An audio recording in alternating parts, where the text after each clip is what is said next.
Ladies and gentlemen, you all are kindly requested to rise for national anthem.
Good afternoon, friends.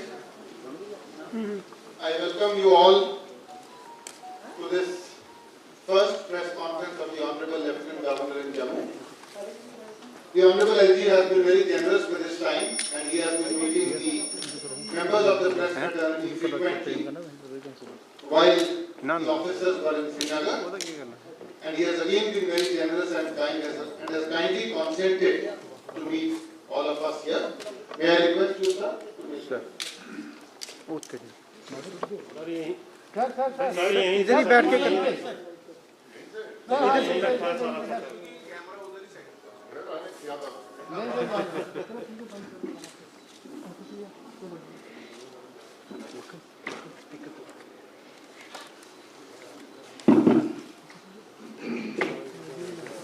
मित्रों, सबसे पहले मैं आप सबको धन्यवाद देने के लिए औपचारिक रूप से आपको निमंत्रण दिया था कि आज प्रत्यक्ष तौर से मिलना हो जाए। आप सबके ध्यान में है कि लोकतंत्र का महापर्व इस यूनियन टेरिटरी में कल संपन्न हुआ। मुझे लगता है कि एक मील का पत्थर साबित होगा और यहाँ के विकास और नव निर्माण में कल जो चुनाव हुआ इसका बहुत ही महत्व होगा। मतदान के जो आंकड़े अभी तक स्पष्ट हो गई है कि जम्मू कश्मीर का चाहे यूथ हो, चाहे बुजुर्ग हो, किसान हो, मजदूर हो, मध्यम वर्ग हो, प्रोफेशनल हो या व्यापारी, सबने बढ़ चढ़ करके ग्रास रूट डेमोक्रेसी को मजबूत करने के लिए, यहाँ की उन्नति और प्रगति को जन जन तक पहुंचाने के लिए और तरक्की को नई दिशा देने के लिए भारी संख्या में मतदान किया है। अगर पिछले लोकसभा चुनाव से और इस चुनाव के मत प्रतिशत की तुलना करेंगे आप, तो कठिन स्थानों पर भी विपरीत मौसम के बावजूद मैं कह सकता हूं कि कई स्थानों पर दुगुना मतदान हुआ और इसके लिए मैं श्रेय आपको देना चाहता हूं। पिछले दिनों जनता से सीधा संवाद स्थापित करने का जम्मू कश्मीर प्रशासन ने जो प्रयास किया, उनकी समस्याओं के समाधान में जिस तरह की रुचि सबने दिखाई और उसको आपने जिस ढंग से लोगों तक पहुंचाने का काम किया, मैं मानता हूं कि आपकी भी भूमिका अत्यंत महत्वपूर्ण रही है। तीसरी बात, मुझे लगता है कि भारत के संविधान में जो संशोधन हुआ 73rd और 74th, उसमें जो कमियां रह गई थी, पंचायतों को और अर्बन लोकल बॉडीज को मजबूत करने के लिए जो काम किया जा सकता था, वो अधिकतम काम पिछले 3-4 महीनों में हमने किया और 3 टियर सिस्टम यहाँ भी लागू हो तो डीडीसी के चुनाव भी यहाँ करा दिए। तो मैं उन सभी राजनीतिक दलों को और इंडिपेंडेंट उम्मीदवार को भी, जिन्होंने भारत के संविधान में आस्था व्यक्त की है, उनको भी मैं विशेष रूप से धन्यवाद देना चाहता हूं। प्रतिकूल मौसम में जिस तरह से लंबी लंबी लाइनें महिलाओं की, बच्चियों की, नौजवानों की रही है, मुझे लगता है कि उन सबका अभिनंदन अगर न किया जाए तो शायद ये ज्यादती होगी। इस पूरी चुनाव प्रक्रिया में स्टेट इलेक्शन कमीशन को भी मैं धन्यवाद देना चाहता हूं और चुनाव शुरू होने के पहले मैंने एक बात कही थी कि पीसफुल, फ्री एंड फेयर, शांतिपूर्ण निष्पक्ष मतदान हो, इसका इंतजाम प्रशासन करेगा।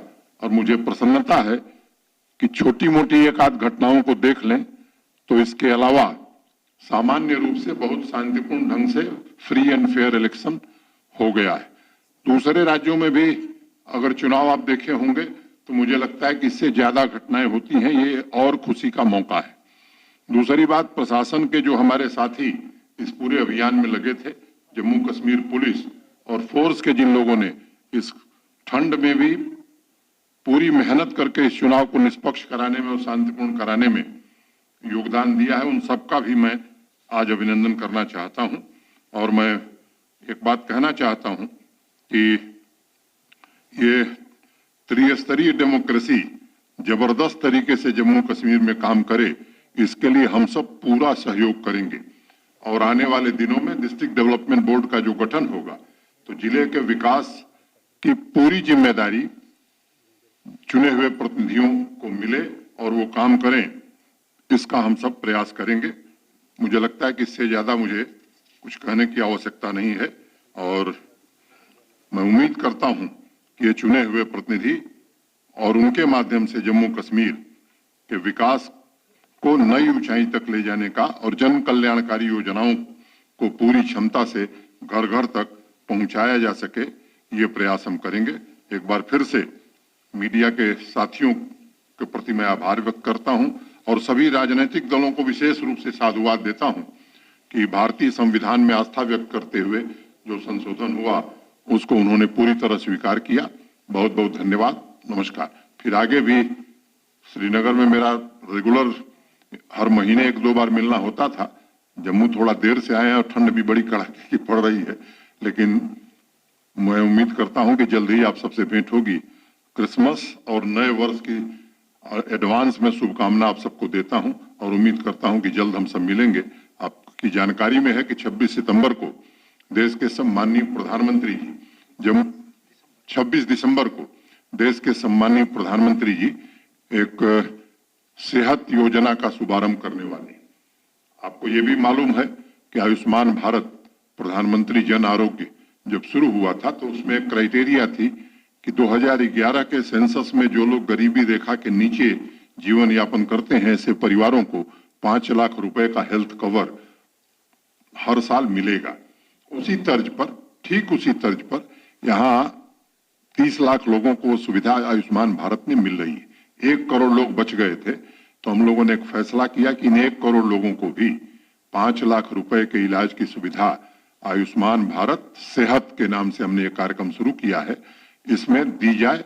और 26 दिसंबर को प्रधानमंत्री जी के शुभारंभ के बाद हर CHC पर, हर जनपद पर, यहीं जम्मू में भी हम लोग कार्यक्रम करेंगे, हर जिले में कार्यक्रम करेंगे और उसी दिन से गोल्डन कार्ड बंटना शुरू हो जाएगा। अभी तक मोटे तौर पर 16 लाख लोगों ने पंजीकरण कराया है, जो बचे हैं उनका भी वार फुटिंग पर पंजीकरण करा करके इस काम को भी हम पूरा करेंगे। बहुत बहुत धन्यवाद, नमस्कार, जय भारत। सवाल अगले दिन। अब आज एक इतना आनंद का मौका है, इस आनंद का जश्न मनाया जाए, फिर आराम से सवाल किया जाएगा। का इंतजाम है ना, आइए चाय पीते हैं, वहीं गप करते हैं।